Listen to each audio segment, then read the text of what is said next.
dootin irraa turraan ofiif gargar baane gaafa dur wal barru waan wal dhabnu seene dootin irraa turraan ofiif gargar baane waliin jennee ture nuti addaan hin baanu rakkoo bal'oo hunda waliin kan dhandhamnu homtuu addaan nun baasu naaf si du'a malee waliin jennee ture eeyyan guyyaa kale waadaa keenya ilaalee biyyis nuuf gammadee tufee nu eebbisee imaanuu laate aarsaatti kafalee kan isin nu gahe hundoo abdii horatee dira lafaan ga'e cinaachi isaanii osoo haran galfanne nuti of lamaanii deebinee wal'abne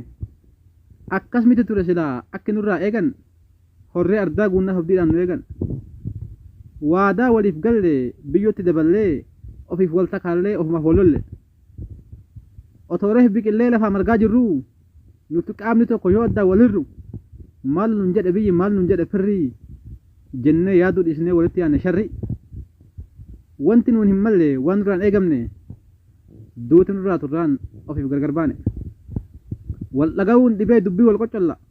homa lolan geenyeef jiruun doololla takka taa'in itti yaade jedhe numaaf wal lollaa yoo wal kunuunsine maarree gaafas ofiifis biyyaafis tolla si achinan sirreessam anillee amala koo atis kee sirreeffadhu waliin bulla koo deekoo nuti qaama waliiti hin qabnu adda addummaa cinaacha qaama kootii ati kooti yoomuma sixaanii walitti nu buusu halkanii fi guyyaa haa doomu haa dirmu haa ba'u deembiyya jedhee tan sossobee tasgabbeessuu yaale garuu isheen fagoo jirti naaf hin galle malee irra walii maleessa keessa waliin beeknu garaa namaaf karaa bofaa beekan jedhu oromoonnu isheen hamaa yaaddi ani gaarii yaadaara kaayoon kuffan ishee ta'e dugdaaf garaa sababa kanaafin walii galuu dhabne duuti nurraa turraan ofiif gargar baane hammeenya koo malee gaarummaa koo hin gartu waan ofii ishee gootus badii ta'uu hin bartu wanti isheen gootu hunduu gaariidhuma gochaaf jechoonni ishee garuu naaf miidhama dogongoraaf jedhee too maaf jaalala balleessa garuu jaalalaaf jecha dogongora nan dhiisa jedhee of qopheessee wanta danuu obsus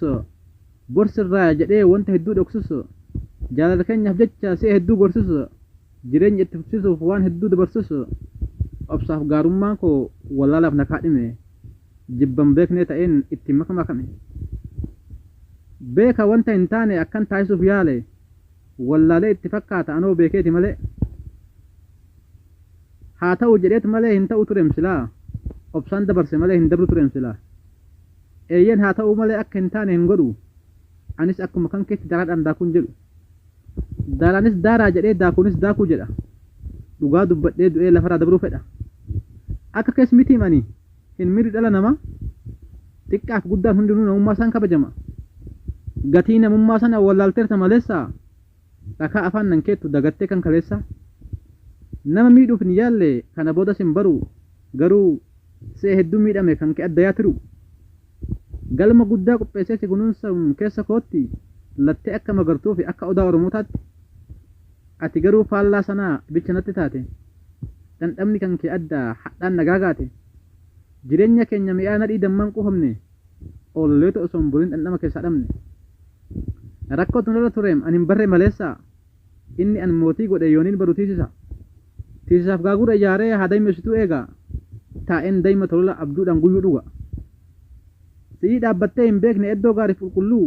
fuudhee ol si fageessee mataa si baasee tulluu akka amala kan keetti tortoraaf ajaa guurtee jiruu koo ajeessite galma kan koo xureessite deemii dirmi doomi yooniin haqa qabaadhe teetun natti haa tattu yoon si miidhee jiraadhe deemii shokkina dura kan dur duree nuun taane duuti nurraa turraan ofiif gargar baane ati nama akkamiiti maaliin akkasii yaaddaa ilma namaa maaliin ati maaliin madaalta ilaalchi kee jallataadhaan hin qajeelu yeroo kamuu ilmi namaa horii mitiin foon diraatiin kan madaalamu ol fuudhanii si kaa'anis kunnoo gaara guddaa fiixee isaarraa si kunuunsuuf si kabajuuf si kaawwatanis mataarraa tole hin jettu hin sarmitu gara lafaatti gangalatta amalli kee foon harreetiin oltee bultes daaraa jetta kana qofa ishee taalaata kan si fakkeessu harree karooraa fi galma hin qabdu asiifachi kaachuu malee namni beeku jira laata faandoo harree mataaf miila adda baasuun ni rakkisa amalli kee akkas jira akka fedhii rabbii malee akka yaadannu man taatu akka yaadannu man taane duuti nurraa turraan ofiif gargar baane mudannoo yuunaati toora bula